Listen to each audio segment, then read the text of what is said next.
Hello and welcome to Lovneesh sir की class.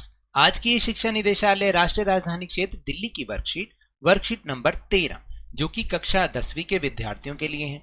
यह ली गई है सामाजिक विज्ञान के लोकतांत्रिक राजनीति से और इसमें आज हम फिर से एक बार समझ रहे हैं पाठ सत्ता में साझेदारी को। तो देखिए, आपको तो याद है ना कि पिछली वर्कशीट में हमने सत्ता में साझेदारी का अर्थ एक देश, यूरोपीय देश बेल्जियम के माध्यम से सीखा था।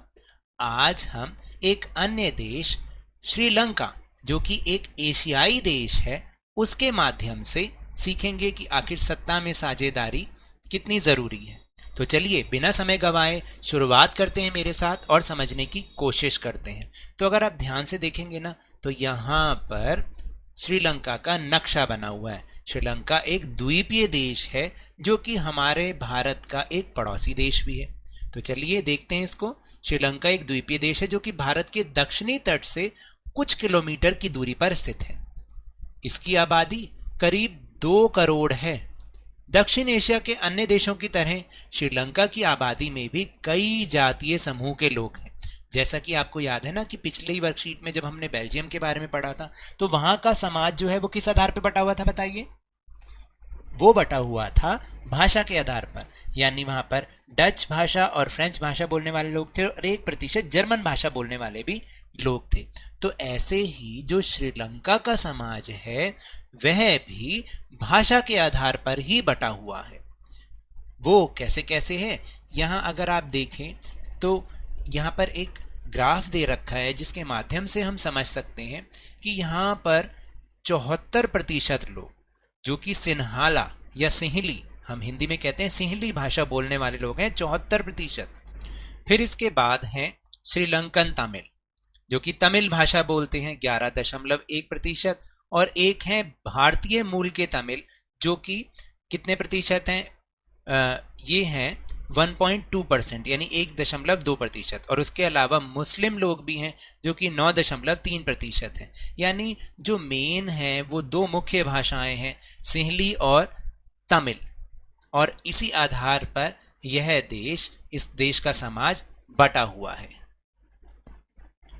1948 में श्रीलंका स्वतंत्र राष्ट्र बना। सिंहली समुदाय के नेताओं ने अपनी बहुसंख्या के बल पर शासन पर प्रभुत्व जमाना चाहा, क्योंकि सिंहली भाषा बोलने वाले लोग सबसे ज्यादा थे, 74%। इसलिए जब देश आजाद हुआ तो उन्होंने अपनी बहुसंख्या के बल पर शासन पर अपना अधिकार जमाना चाहा। इस वजह से लोकतांत्रिक रूप से निर्वाचित सरकार ने सिंहली समुदाय की प्रभुता कायम करने के लिए अपनी बहुसंख्यक परिस्थिति के तहत कई कदम उठाए। तो कहने का मतलब ये देखिए कि जब सिंहली समुदाय की सरकार बनी, क्योंकि जब देश आज़ाद हुआ 1948 में, उसके बाद सिंहली समुदाय की सरकार बनी, तो उन्होंने सिंहली समुदाय की प्रभुता को बनाए रखने के लिए, यानी उनका वर्चस्व बनाए रखने के लिए और ये दिखाने के लिए कि हम ज़्यादा संख्या है तो हमारी बात चलेगी, उन्होंने कुछ कदम उठाए। और ये जो 3 कदम हैं ये बहुत इंपॉर्टेंट हैं बोर्ड परीक्षा के लिहाज से। तो देखिए वो कौन से कदम थे। 1956 में क्या किया गया, वहां के संविधान में एक प्रावधान किया गया, उसको बोलते हैं 1956 के कानून द्वारा उठाए गए कदम। कौन कौन से वो कदम थे, 3 कदम। देखिए सबसे पहले क्या किया गया, सिंहली को एकमात्र राजभाषा बना दिया गया, यानी सिंहली भाषा को ही राजभाषा बनाया गया और इस प्रकार तमिल भाषा की उपेक्षा की गई, यानी तमिल भाषा को नजरअंदाज कर दिया गया। दूसरा कदम क्या था कि बौद्ध धर्म को राज्य का संरक्षण दिया गया, यानी क्योंकि सिंहली बोलने वालों का जो धर्म था वो बौद्ध धर्म था, इसलिए उसी को ही राज्य का संरक्षण दिया गया, यानी उसी को ही देश आगे बढ़ाएगा। फिर विश्वविद्यालयों एवं सरकारी नौकरियों में सिंहली भाषी लोगों को ही प्राथमिकता मिली, यानी कॉलेजेस में, स्कूल्स में और सरकारी नौकरियों में जो सिंहली भाषी लोग थे उनको प्रेफरेंस दी गई और तमिल भाषी लोगों को नजरअंदाज। तो श्रीलंका में लागू किए गए इस प्रकार के कानून ने 2 समुदायों के बीच आपसी मनमुटाव को और बढ़ावा दिया, जिसकी परिणति श्रीलंका में गृह युद्ध के रूप में हुई। तो देखिए आपने देखा ना कि बेल्जियम में उन्होंने जब मनमुटाव हो रहा था तो बहुत जल्दी समझदारी अपनाते हुए दोनों भाषाओं को समान प्रतिनिधित्व दे दिया। लेकिन श्रीलंका में ठीक इसका उल्टा हुआ। श्रीलंका में केवल जो बहुसंख्यक लोग थे जो कि सिंहली भाषा बोलते थे, उन्हीं का ही वर्चस्व कायम रहा, उन्हीं का ही दबदबा कायम रहा, और जिसका परिणाम तमिल बोलने वाले और सिंहली भाषा बोलने वालों में टकराव बढ़ता ही चला गया। फिर यहाँ पर एक शब्द आया है गृह युद्ध। गृह युद्ध का क्या मतलब होता है?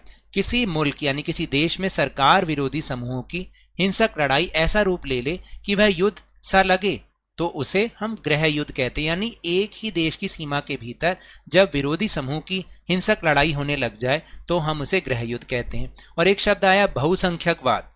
यह मान्यता कि अगर कोई समुदाय बहुसंख्यक है तो वह अपने मन चाहे ढंग से देश का शासन कर सकता है और इसके लिए वह अल्पसंख्यक समुदाय की जरूरत या इच्छाओं की अवहेलना कर सकता है। तो ये मानना कि अगर कोई समुदाय देश में बहुसंख्या में यानी ज्यादा संख्या में, तो वो मन चाहे ढंग से अपने शासन कर सकता है, और जो अल्पसंख्यक समुदाय हैं उनकी जरूरत या इच्छाओं को नजरअंदाज कर दे, अवहेलना कर दे, तो ये मानना बहुसंख्यकवाद कहलाता है। अब आप समझे? तो चलिए अब हम चलते हैं अपने प्रश्नोत्तर पर।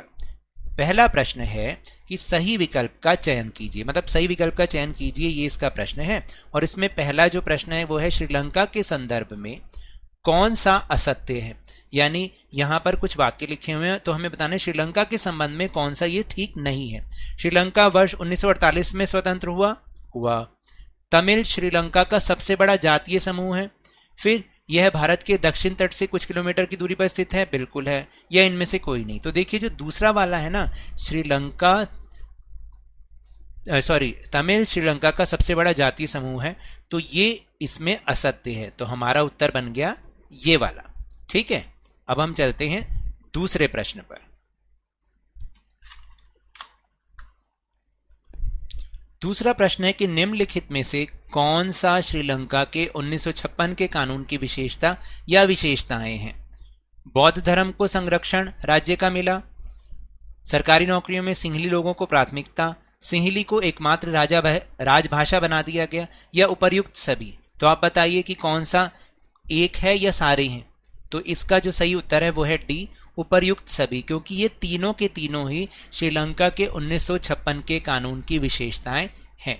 तो ये तो थी आज की वर्कशीट। अगर मेरे इस तरह समझाने से अब आपको समझ में आने लगा है ना, तो इस वीडियो और चैनल को शेयर कीजिए, लाइक कीजिए और सब्सक्राइब भी कीजिए, और जल्दी से 50K यानी 50,000 तक पहुंचा दीजिए। लेकिन याद रखिएगा, घर से बाहर निकलते समय कोरोना से सुरक्षित रहने के लिए मास्क जरूर पहनना है, और जब भी आपकी बारी आए इसका टीकाकरण जरूर कराएं, क्योंकि कोरोना को हराना है और जिंदगी को एक बार फिर से सुहाना बनाना है। और उसके बाद भाई स्कूल भी तो जाना है।